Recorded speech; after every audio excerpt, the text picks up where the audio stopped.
또 월요일 새벽이 밝아와서 새벽 기도의 시간에 주신 말씀 강해 설교로 계시록 3장 3절부터 6절까지 말씀을 봉독해 드리겠습니다. 그러므로 네가 어떻게 받았으며 어떻게 들었는지 생각하고 지켜 회개하라. 만일 깨지 아니하면 내가 도적같이 이르리니 어느 시에 내게 임할는지 네가 알지 못하리라. 그러나 사대의 그 옷을 더럽히지 아니한 자 몇 명이 네게 있어 흰옷을 입고 나와 함께 다니리니 그들은 합당한 자인 영고라. 이기는 자는 이와 같이 흰옷을 입을 것이요 내가 그 이름을 생명책에서 반드시 흐리지 아니하고 그 이름을 내 아버지 앞과 그 천사들 앞에서 시인하리라. 귀에 있는 자는 성령이 교회들에게 하시는 말씀을 들을지어다. 아멘. 이 말씀 중에서 이 비천한 종은 가슴에 와 닿는 말씀의 구절이 있습니다. 여기 보면은 반드시 흐리지 아니하고 그 이름을 내 아버지 앞과 그 천사들 앞에 시인하리라.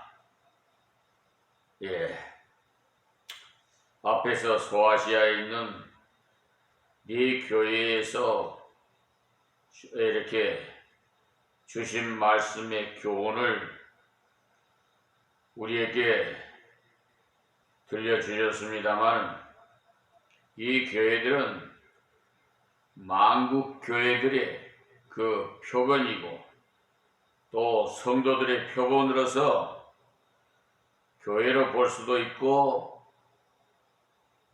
각각 개인의 교회의 구성원이 되는 성도의 신앙생활을 가르쳐 주기도 하는 말씀이 되겠습니다. 3장에 나오는 사대란 지명은 그 자체가 남은 자라는 뜻을 가졌는데 묘하게도 그 내용도 부패된 사대 교회의 성도 중에 남은 자가 몇 사람 있었다고 했습니다.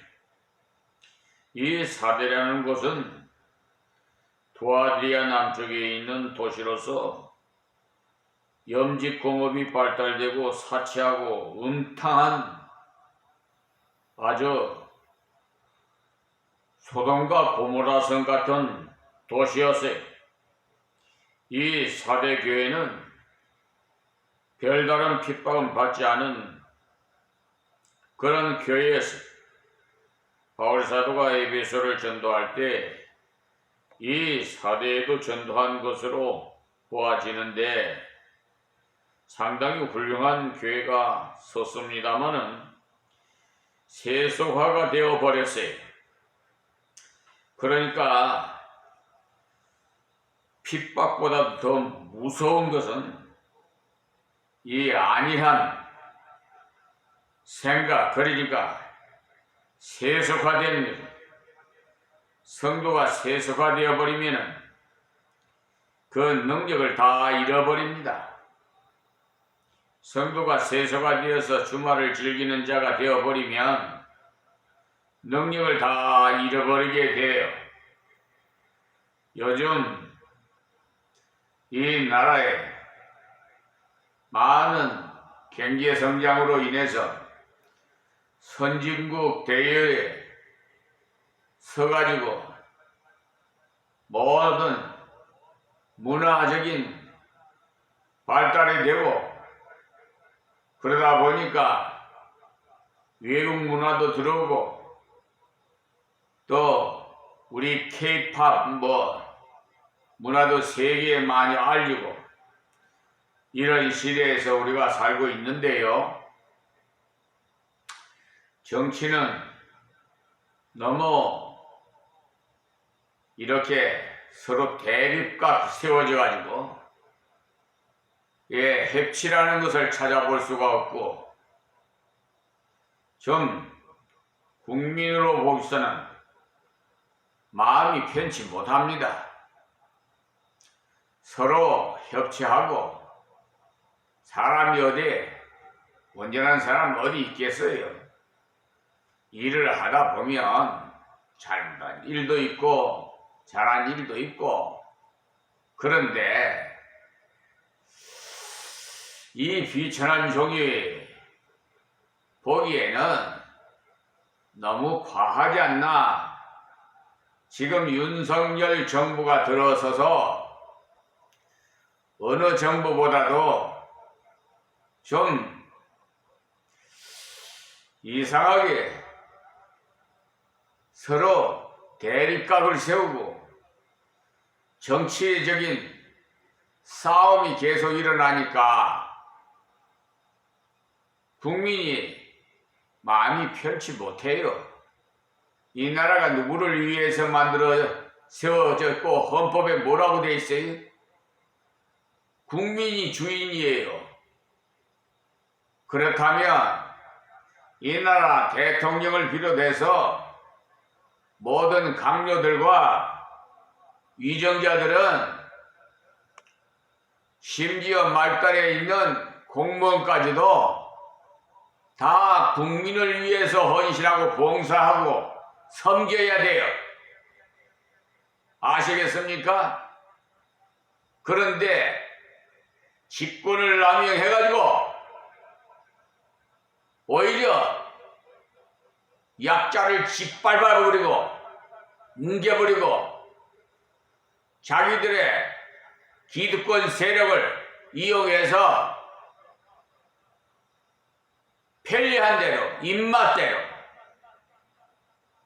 판결하고 처분하고 이게 현재 이 나라의 사법부의 현실에 뭐 다 그렇다고는 안 합니다만은 그렇게 볼 수는 없지만은 그 중에 충실한 양심적인 헌법 103조를 준수해서 잘 수행하시는 그런 특정진 공무원도 계십니다.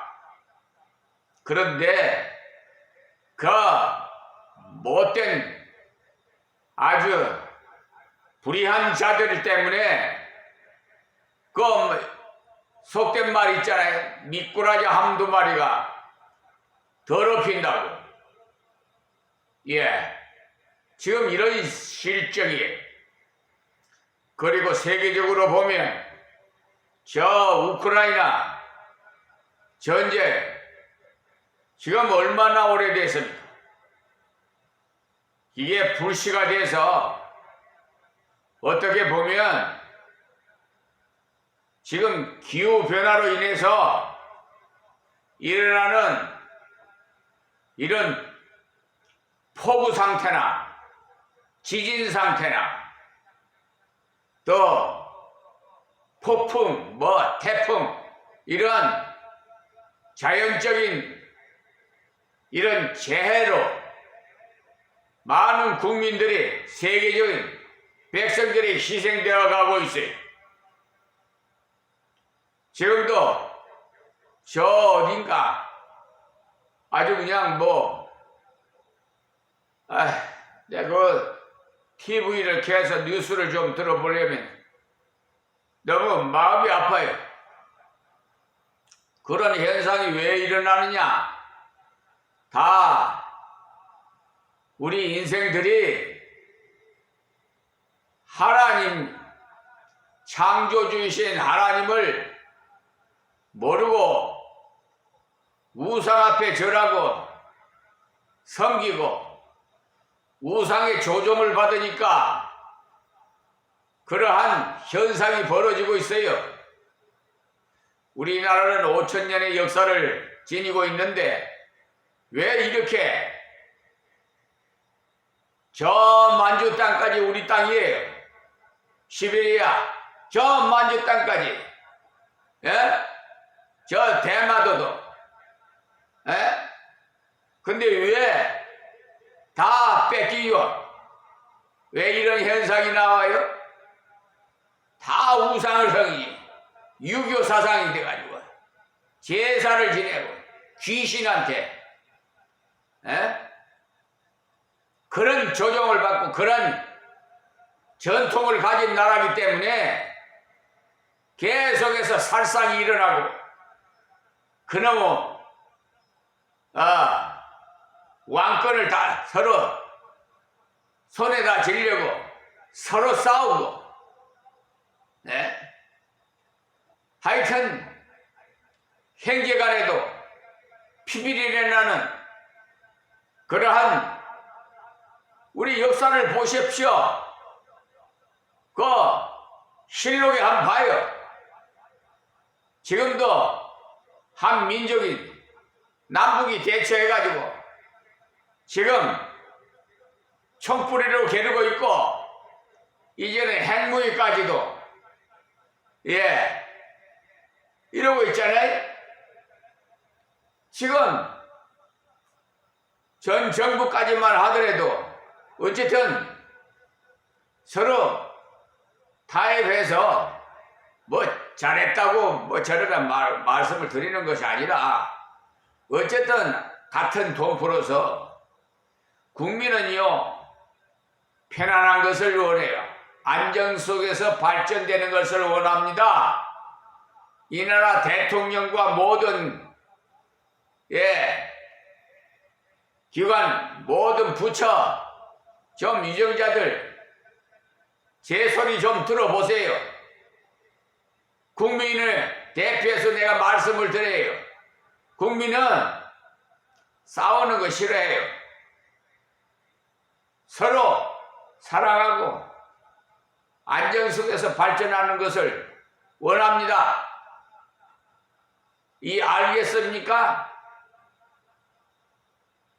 귀 있는 자는 들을지어다. 하나님께서 말씀하셨어요.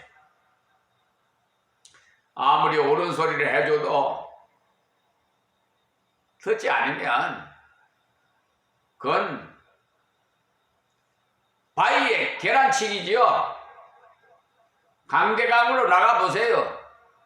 결국 전쟁이 일어나면 누가 좋아할까요? 마귀 사탄이 좋아해요. 아시겠습니까? 여러분 살 것 같아요? 여기서 행복이 싸는데 저쪽에서는 가만히 있어요?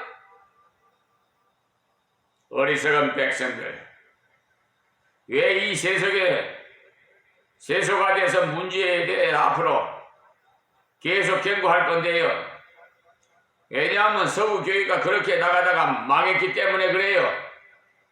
우리 한국교회가 세계 초유의 부흥인이 어쩌니 하는 말을 잘 하는데 사실 아닙니다. 왜냐하면 기독교가 전파되고 지금 145년이 되나 이래 되는데도 지금도 기독화 되어지 기독화 되어기는 뭘 돼요. 오히려 더 코로나 전염병 원역 때문에 더 감소 추세가 되고 지금 한국교회 교세가 지금 약화되어 가고 있는데 마귀 사탄들이 얼마나 발악을 하는지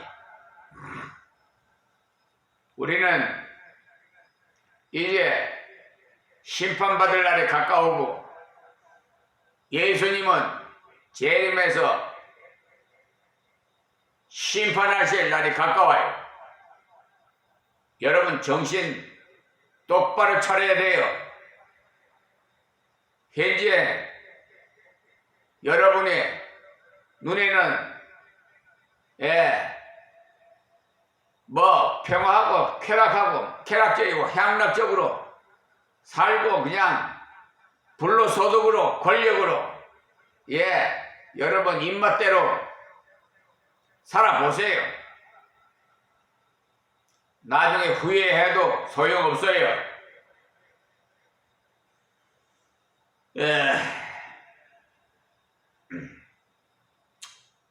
어리석은 백성은 200년이 지나면 완전히 복음화 되어지는 것이 통계라고 하는 사람도 있는데 참 지가 무슨 하나님인가? 그런 세월 동안 복음으로 채워지지 않으면 다른 것으로는 채워지게 되어 있어요. 마귀 사탄으로 채워져요. 그래서 제가 이 유튜브 방송을 통해서 통일에 대해서 제가 설교한 일이 있어요. 왜 상쟁으로 서로 형제간끼리 비비리 나고 싸워야 되겠어요? 통일되는 방법은요, 인간으로서는 못합니다. 못해요. 복음화가 이루어져야 돼요. 하나님의 은혜로 평화가 되지, 평화 통일이 되지. 그러기 위해서는 우리가 이북에 우리 동포들에게 복음을 전파해야 돼. 주라. 그리하면 뭐라고 했어요? 복 있다고 그랬잖아요. 우리 알면서도 주고 속으면서도 주는 거예요. 여러분 생각에는 어리석게 보이겠지만은 선물이 사람 마음을 녹입니다. 여러분 한번 이제 이 나라의 고유명절인 추석이 돌아오는데요. 선물을 받으면 기분이 어떨까요? 기분이 좋죠? 나쁜 사람 없을 거예요.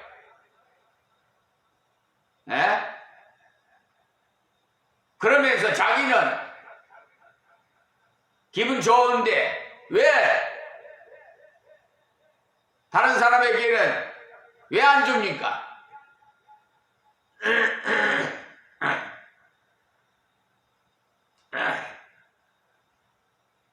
그리고 예배 시간에도 좀 미리 좀 준비해서 기도하고 준비해서 나와서 예배에 참석해야 되는데 꼭 시간 지나서 맞춰서 오느라고 어떻게 전에 주기철 목사님은요, 조만식 장로님이 예배 시간 조금 늦었다고 뭐라고 하는지 압니까? 그 문 앞에 가만히 서 계세요. 거기서 예배 드리세요. 그래서 그 예배 끝날 때까지 그 조만식 장로님은 순종했어요. 사실 인간적으로 보면은 주기철 목사님,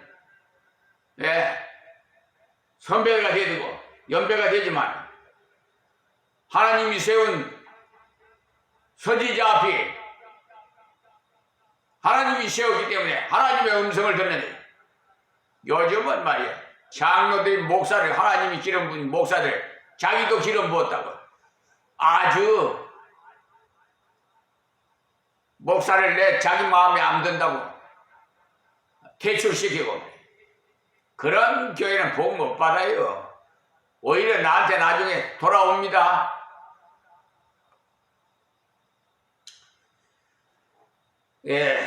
그리고 어떤 분은 저보고 아이 목사님 지금 시대가 어느 시대인데 아직도 옛날식으로 예배를 드립니까 하는데 하나님 말씀은요 수백 년 수천 년이 돼도 1.1획도 변함이 없고 안 이루어진 말씀 없어요. 우리는 지키고 지켜야 돼요. 세상이 괜찮은다고 세상 따라가렵니까? 어리석은 백성들 그런 동력자가 있어요.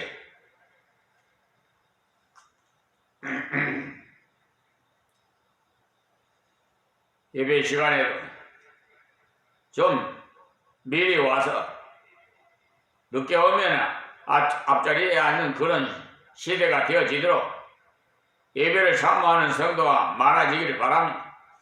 그런데 앞자리에 앉지 않으려고 빼는 것은 바로 하나님을 멀리하고자 하는 태도 아니에요? 양심은 있어가지고 6일 동안 죄진 것 하나님 앞에 가까이 오기가 부끄러운가 보지요? 저 천주교에는 뭐 고해성사를 신부한테 한다고 그럽니다. 예? 하나님 예수님한테 해야 돼요. 사대교회에 편지한 내용에서 7명이라고 했는데 성령께서 완전하신 분이심을 표현한 말씀이에요. 그러니까 예수님께서 완전하신 성령을 우리에게 보내셨다는 사실. 그 예수님께서 지금 이 말씀을 하십니다. 세속화를 이길 수 있는 길은 성령의 능력 받은 길 외에 없습니다. 핍박을 이기는 것 역시 성령의 능력 받는 길 외에 없어요. 마귀를 이길 수 있는 길도 성령의 능력 받는 길밖에 없습니다. 마귀는 눈에 보이지 않아요. 그렇기 때문에 눈에 안 보이는 성령의 능력을 받지 않고는 이길 수 없어요. 내가 7증을 가졌는데 이 성령의 능력을 너희에게 주기를 원하노라라고 하셨다는 사실을 항상 믿으세요. 성령의 능력은 그리스도를 영접했을 때 주세요. 처음 성령의 능력은 예수 그리스도를 마음에 영접했을 때 주셨어요. 성령이 아니고는 주시라고 할 수 없다고 고린도전서 12장 3절에 말씀하셨는데 같은 선지동산에서 같이 공부한 동역자도 세상에 나한테 성령을 못 받았대. 그러니까 하나님께서 목회를 못하게 하지. 그런 자가 있단 말이에요. 보수신학에 나와도 예? 완전히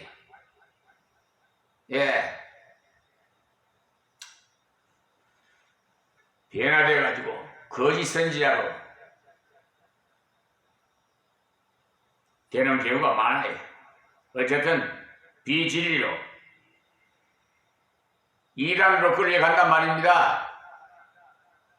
예수 그리스도를 마음에 영접했을 때 우리는 이미 성령님이 예수님의 구원자라고 믿게끔 우리에게 믿음을 주시는 거예요. 우리가 구원받은 그 상태로 만족하면 돼. 이 땅에서 승리자가 되려면 성령의 충만함을 받아요. 승리자이신 예수님을 모시고 살면서도 실패자로 살아가는 이유는 바로 성령의 충만함을 구하지 않기 때문에 그래요. 다 내 탓이에요.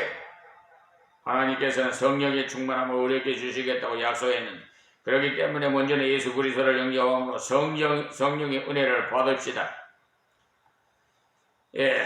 그래서 예수님께서 초대교회 성도들을 향해서 예루살렘을 떠나지 말고 기다리라고 했는데 그때 500명 군중 앞에서 구름 타고 성천하셨어요.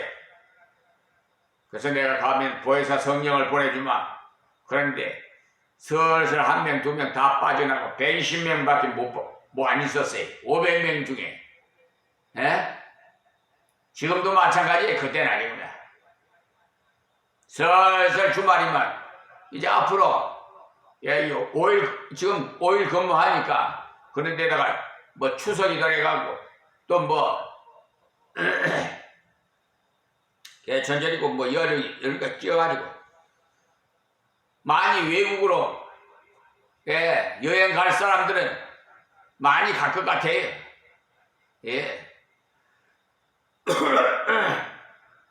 잘 다녀오세요. 살아서 실컷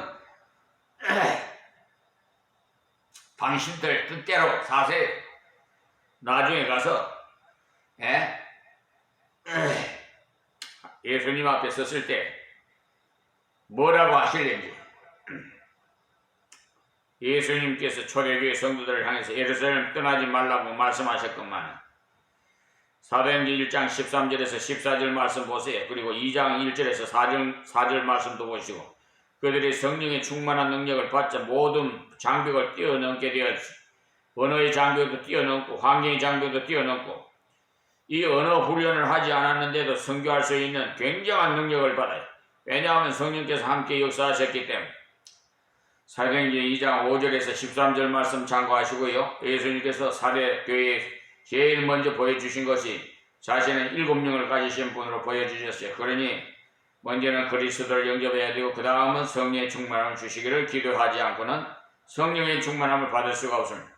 성령의 충만함을 받기 위해서는 먼저 속에 있는 더러운 것들을 내버려야 돼요. 성령의 불로 다 태워버려야 돼. 저 용광로에다가 깡통 같은 걸 갖다 집어넣으면 다시 철근이나 철판이나 철사나 다른 도구로 나오듯이 새 사람이 돼야 돼. 그러나 더러운 물을 그대로 둔 채 깨끗한 물을 부으면 더러운 물을 채워질 뿐이에요. 그래서 회개하고 간구해야만 그리스도 안에 있는 7 영처럼 우리에게도 충분하지. 그 다음에 7뼈를 가지신 이가라고 말씀하셨네. 주님의 교회 7을 예수님께서 붙잡고 계신다는데 성령을 가지신 예수님께 교회 일꾼과 성도를 붙잡고 계신다는 말씀입니다. 그 말은 곧 나를 믿으라는 말씀이에요. 7뼈를 가지신 이가라고 하신 것도 주님의 7은요 주님의 것이라는 말씀이에요. 여러분이 다 주님의 것입니다. 우리의 모든 것은 다 주님의 것이요. 이 사실을 자각하지 않으면 주님의 마음에 합하게 살 수가 없어요. 우리는 죄인이 되었어요. 원죄를 타고났어요.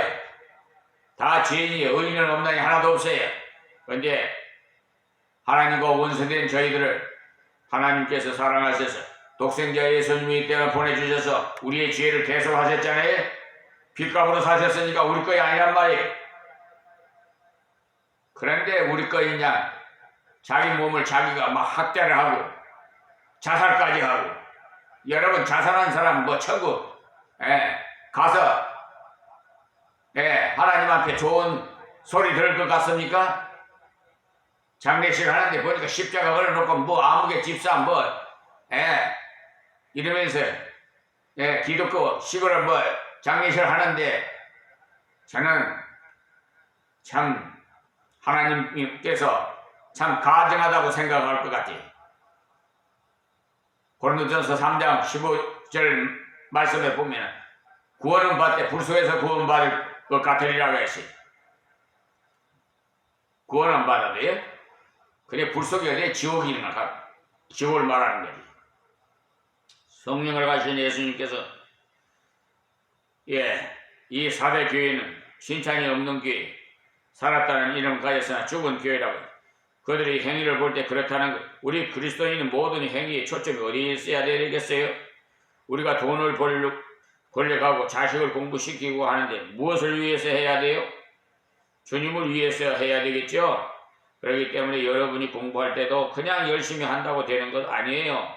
성령의 지혜를 받아서 해야 돼요. 저는 정말 IT 분야 어두워가지고 우리 시대에는 IT 분야 그렇게 공부한 사람이 없어요. 그래서 젊은 사람들이 요즘 잘하지요. 그런데 이 유튜브 방송을 하나님 앞에 젊은 사람하고 좀 해달라고 그러니까 이 핑계 저 핑계 대고 그래서 하나님께 기도했어요.